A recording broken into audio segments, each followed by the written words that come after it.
Dear students, good afternoon.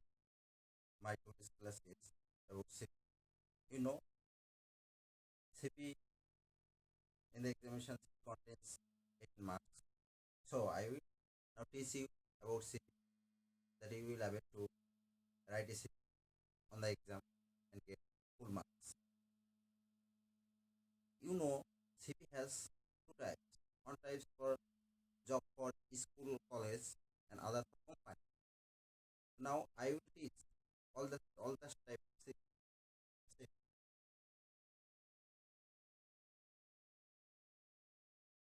My today's subject is CP. যার full meaning curriculum ভাইটা। তো প্রথমে আমাদের সিপিকে প্রথমে ঠিকানা লিখতে হবে, অ্যাড্রেস করতে হবে যে কোন অ্যাড্রেসে আমরা এই চিঠিটা লিখবো। তো at first I will say you হতে পারে প্রথমে আমার ডেট দিব, আজকে হচ্ছে কত তারিখ, আজকে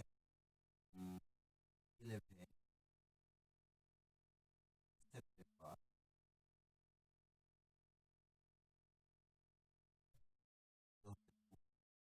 যদি যদি এমন হয় যে লেকচারার ইংলিশ, স্কুল আর কলেজ বা অ্যাসিস্ট্যান্ট টিচার ইন ইংলিশ, তাহলে আমরা লিখবো দা প্রিন্সিপাল বা দা হেডমাস্টার, এরকম ধরনের নাম।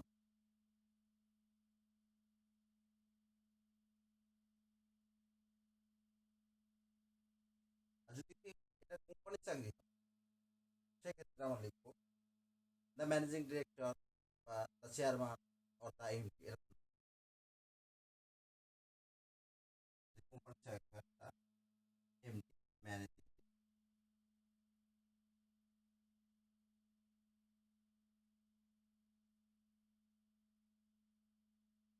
এখানে দ্য প্রিন্সিপাল লিখলে আমাদের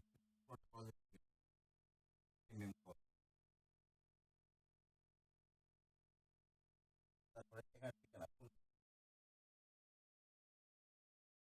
যদি আমরা কোম্পানির নাম লিখি তাহলে সেক্ষেত্রে লিখতে পারি আমরা এলপি কেয়ার লিমিটেড,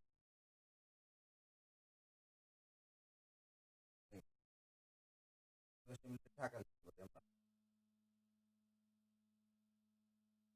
এরপরে আমাদের লিখতে হবে এখানে subject.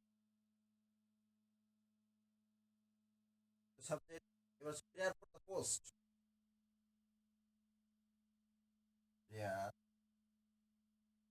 For the post of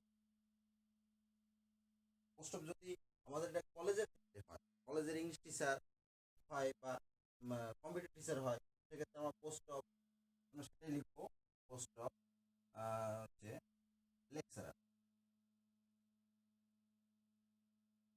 আর যদি কোনো কোম্পানির ক্ষেত্রে হয়, তাহলে কোম্পানির ক্ষেত্রে আমাদের হতে পারে আইটি অফিসার অথবা অ্যাকাউন্টেন্ট, এ ধরনের।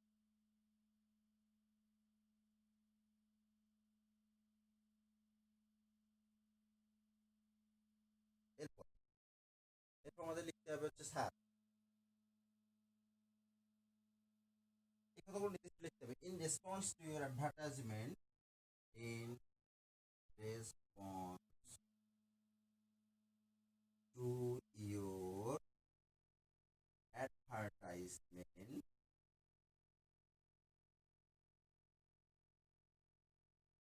published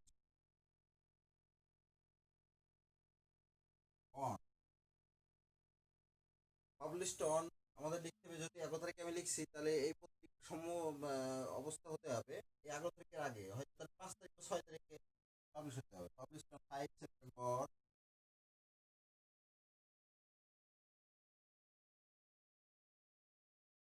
2020।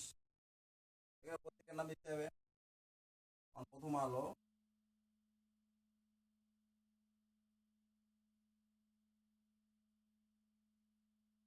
প্রথম আলো। এখানে লিখতে for the post, for the post of, এখানে হচ্ছে আমরা লিখবো পোস্ট অফ দ্য লেকচারার। এখানে যদি লেকচারার হয়, এখানে লেকচার হলে আমরা লেকচার দেবো, আইটি অফিসার হলে আইটি অফিসার দেবো, অ্যাকাউন্টেন্ট হলে অ্যাকাউন্টেন্ট দেবো, কম্পিউটার হলে কম্পিউটার অপারেটার। মানে আমাদের জাস্ট হবে এখানে সেই পোস্ট আমাদের দিতে হবে। তার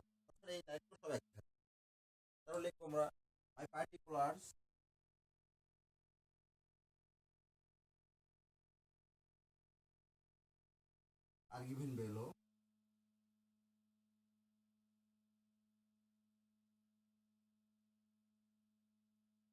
আমার কোডের নিচে দেয়া হবে।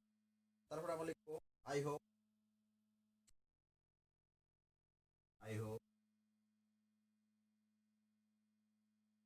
you could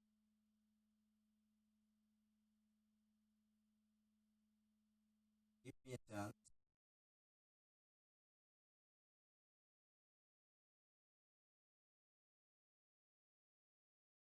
of interview.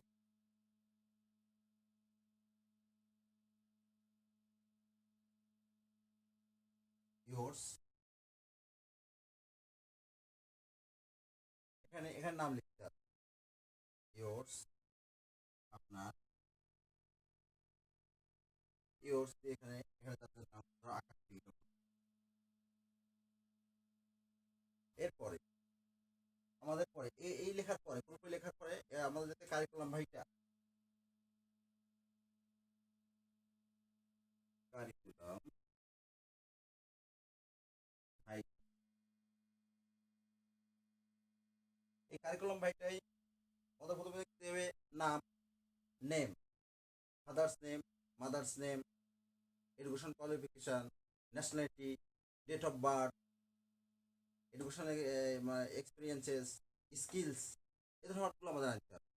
Curriculum ভাইটাই প্রথমে আমরা লিখবো নেম, তারপর লিখবো ফাদার্স নেম, মাদার্স নেম, তারপর লিখবো আমরা হচ্ছে পার্মানেন্ট অ্যাড্রেস, প্রেজেন্ট অ্যাড্রেস, তারপর এডুকেশন কোয়ালিফিকেশন, শিক্ষাগত যোগ্যতা। তো শিক্ষাগত যোগ্যতা দেখতে গেলে আমাদের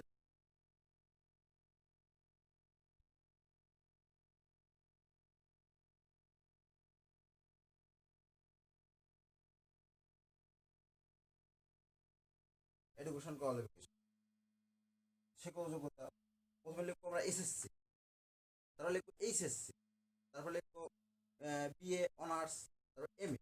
এখন আমাদের এখানে কোন কোর্স চেয়েছে সেই অনুসারে আমাদের শিক্ষাগত যোগ্যতা একটু চেঞ্জ হবে। যদি আমাদের এখানে চাই লেকচারার পদ চাই, লেকচার ইন ইংলিশ, তাহলে BA honours in English, MA honours in English. যদি আমাদের আইটি অফিসারে চাই তাহলে সেক্ষেত্রে আমাদের কম্পিউটার দিতে হবে, তাহলে BSc in science, MSc in science. যদি আমাদের এখানে অ্যাকাউন্টেন্ট চাই তাহলে আমাদের লিখবো বিবিএ আর এমবিএ, এরকম। তাহলে প্রথমে লিখবো আমরা এডুকেশন কলেজ এসএসসি পাসিং ইয়ার, তারপর লিখবো আমরা হচ্ছে অবটেইন মার্কস, এরকম ধরনের পাসিং ইয়ার এগুলো। তারপর এসএসসি এইচএসসি, এসএসসি থেকে এইচএসসি আমাদের 2 বছরের ফাঁক থাকে। এইচএসসি এরপর অনার্স, ওখানে 2 বছরের ফাঁক থাকবে। দেওয়ার পর সেখানে অনার্স 4 বছর, 4 বছরের পরে মাস্টার্স 1 বছর। তাহলে এখানে কোনটা চেয়েছে সেই অনুসারে আমাদের শিক্ষক যোগ্যতা এখানে চেঞ্জ হবে। এরকম আমরা তারপর স্কিলস লিখতে পারি, কি কি দক্ষতা আছে আমার, এক্সপিরিয়েন্স লিখতে পারি। এরকম এই কারিকুলাম ভিটা জীবন বৃত্তান্ত লিখে আমাদের পুরো একটা সিভি হয়ে যাবে। তাহলে আমাদের শুধু এইখানে চেঞ্জ হবে, এখানে আর এই এই এই ঠিকানাগুলো চেঞ্জ হবে। তাহলে আমরা এইসবগুলো করতে পারি, তাহলে আমাদের অবশ্যই একটা সিভি হয়ে যাবে। তাহলে আমি আবার বলতেছি, কারিকুলাম ভাইটার ভিতরে এখানে নেম লিখতে হবে প্রথমে, father's name, mother's name, present address, permanent address, তারপর হচ্ছে date of birth, education qualification, এসবগুলো আমাদের ইনক্লুড করতে হবে, করে পুরো রেসিপি শেষ করতে হবে। আর সর্বশেষ